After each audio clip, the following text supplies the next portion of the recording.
díky lidi, dneska svítám tohle videa a dneska si zahrajeme Roblox a Adopt Me. Tak. V Robloxu Adopt Me, ano. A pokud byste se mě chtěli přidat, tak tady máte dole jméno, tady vám ukazuju teď, tady tohoto. Ano, a jdeme si udělat nějaký outfit. Teď.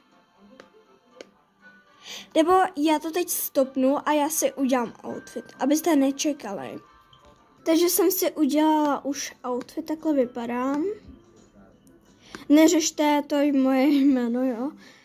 Takže teď jdeme se...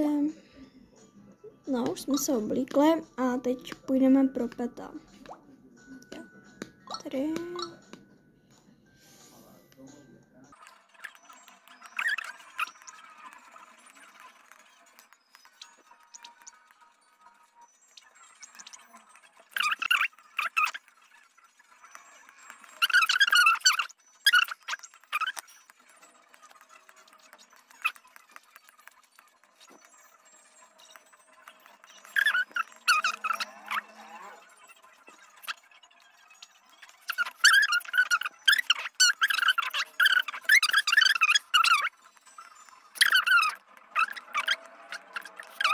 Líhne.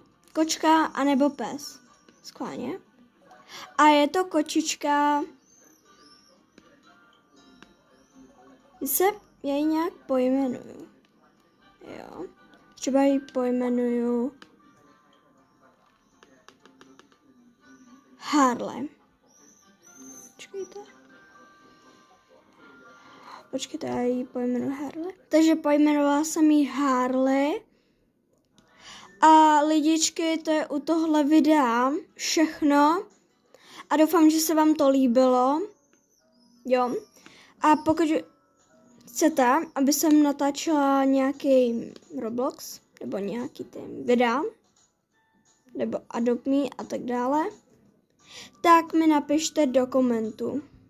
Takže, tak zatím ahoj!